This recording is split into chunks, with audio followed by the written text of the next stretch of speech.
രാമക്ഷേത്ര നിർമ്മാണത്തിനായി ലഭിച്ച സംഭാവനകളിൽ നടന്ന സാമ്പത്തിക ക്രമക്കേടുകളുമായി ബന്ധപ്പെട്ട അന്വേഷണത്തിൽ പോലീസിന്റെ നിർണായക നീക്കങ്ങൾ. കേസിലെ 8 പ്രതികളുടെയും വീടുകളിൽ അയോധ്യ പോലീസ് ഒരേ സമയം റെയ്ഡ് നടത്തിയതായിട്ടാണ് പുറത്തുവരുന്ന വിവരങ്ങൾ. മജിസ്ട്രേറ്റുമാരുടെ സാന്നിധ്യത്തിൽ അവിനാഷ് ശുക്ല, ലവകുഷ് മിശ്ര, രാമശങ്കർ യാദവ് എന്നിവരുൾപ്പെടെയുള്ളവരുടെ വീടുകളിലാണ് പരിശോധന നടന്നത്. ക്രമക്കേട് ആരോപിക്കപ്പെട്ട 8 പേരും നിലവിൽ ജൂൺ 29 വരെ ജുഡീഷ്യൽ കസ്റ്റഡിയിലാണ്. അതേസമയം തട്ടിപ്പ് വിവരം ട്രസ്റ്റ് നേരത്തെ അറിഞ്ഞിരുന്നതായിട്ടുള്ള വിവരങ്ങളും പുറത്തു വരുന്നുണ്ട്. ക്ഷേത്രത്തിലെ ധനസമാഹരണത്തിൽ ക്രമക്കേട് നടന്ന വിവരം പുറം ലോകം അറിയുന്നതിന് ദിവസങ്ങൾക്ക് മുൻപ് തന്നെ ശ്രീരാമ ജന്മഭൂമി തീർത്ഥക്ഷേത്ര ട്രസ്റ്റ് അറിഞ്ഞിരുന്നതായാണ് പുതിയ വിവരങ്ങൾ. ട്രസ്റ്റ് ജനറൽ സെക്രട്ടറി ചമ്പത് റായിയുടെ നിർദ്ദേശപ്രകാരം ജൂൺ 5 തന്നെ പോലീസ് പ്രതികളിൽ ഒരാളായ അവിനാഷ് ശുക്ലയുടെ വീട്ടിൽ പരിശോധന നടത്തിയിരുന്നതായിട്ടും റിപ്പോർട്ടുകൾ സൂചിപ്പിക്കുന്നു. ഈ പരിശോധനയിൽ പണം കണ്ടെടുത്തെങ്കിലും ആ സമയത്ത് ട്രസ്റ്റ് ഔദ്യോഗികമായി പരാതി നൽകിയിരുന്നില്ല. ജൂൺ 7 ഈ വിവരം പൊതുജന മധ്യത്തിലെത്തിയത്. തട്ടിപ്പുമായി ബന്ധപ്പെട്ട നിർണായകമായ CCTV ദൃശ്യങ്ങളും ഇപ്പോൾ പുറത്തു വന്നിട്ടുണ്ട്.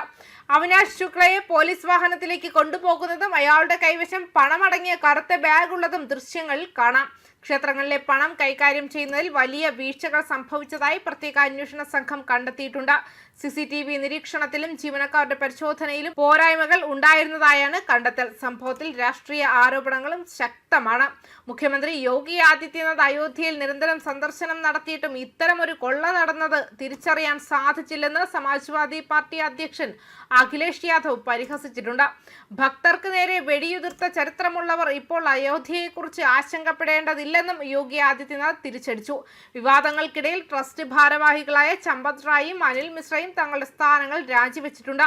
വരാനിരിക്കുന്ന നിയമസഭാ തെരഞ്ഞെടുപ്പ് മുന്നിൽ കണ്ട് വിഷയം രാഷ്ട്രീയവൽക്കരിക്കാനാണ് പ്രതിപക്ഷം ശ്രമിക്കുന്നതെന്ന് വിശ്വ ഹിന്ദു പരിഷത്ത് ആരോപിച്ചിട്ടുമുണ്ട്. ജൂലൈ 7 ചേരുന്ന ട്രസ്റ്റ് യോഗത്തിൽ പുതിയ ജനറൽ സെക്രട്ടറിയെ തിരഞ്ഞെടുക്കുമെന്നാണ് സൂചനകൾ. അതേസമയം RSS നേതാവ് ഇന്ദ്രേഷ് കുമാർ പരോക്ഷമായി അഖിലേഷ് യാദവിനെ ലക്ഷ്യം വെച്ചിട്ടുണ്ട്. രാമക്ഷേത്രത്തിലെ വഴിപാടുകളുടെ തട്ടിപ്പ് സംബന്ധിച്ച SIT റിപ്പോർട്ടിനെ അഖിലേഷ് യാദവ് ചോദ്യം ചെയ്തു. അസംഗഡിൽ നടന്ന ഒരു പരിപാടിയിൽ സംസാരിക്കവേ അയോധ്യ ഒരു വിശ്വാസ സ്ഥലമാണ്.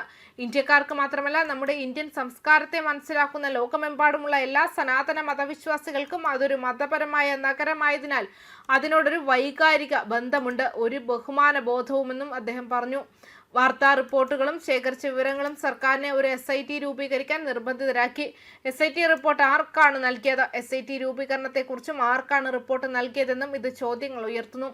തുടർന്നുള്ള നടപടി മുഴുവൻ രാജ്യത്തെയും ദുഃഖിപ്പിക്കുന്നുണ്ട്. സംഭവം അങ്ങേയറ്റം അപലപനീയമാണ്. മതത്തേക്കാൾ പണത്തിലാണ് ആളുകൾ കൂടുതൽ ശ്രദ്ധ കേന്ദ്രീകരിക്കുന്നതെന്ന് മുൻപ് ആളുകൾ കരുതിയിരുന്നുവെന്നും SP മേധാവി പറഞ്ഞു. അവർക്ക് പണമാണ് മതം രണ്ടാമതാണ്, പണമാണ് ആദ്യം. ഈ പെരുമാറ്റം വളരെയധികം ആശങ്കാജനകമാണ്. ഇത് നമ്മുടെ വിശ്വാസത്തെ തകർക്കുന്നതാണ്. ഒരു വ്യക്തിയെക്കുറിച്ചും സംസാരിക്കാൻ പാടില്ല. അതേസമയം മുഖ്യപ്രതിയെ സംരക്ഷിക്കുകയാണെന്ന് ചന്ദൌലിയിൽ നിന്നുള്ള SP MP വീരേന്ദ്ര സിംഗ് പറഞ്ഞു. സഭ വീണ്ടും സമ്മേളിച്ചാലുടൻ പ്രധാന വിഷയം സംയുക്ത പാർലമെന്ററി കമ്മിറ്റിയുടെ ആവശ്യകതയായിരിക്കും. അങ്ങനെ ദശലക്ഷക്കണക്കിന് ഹിന്ദുക്കളുടെ വിശ്വാസത്തെ വഞ്ചിച്ചവർക്ക് രക്ഷപ്പെടാനും അവരുടെ വിശ്വാസ പ്രതിസന്ധി പരിഹരിക്കാനും കഴിയുമെന്നും വ്യക്തമാക്കിയിട്ടുണ്ട്. ന്യൂസ് ഡെസ്ക് കർമ്മ ന്യൂസ്.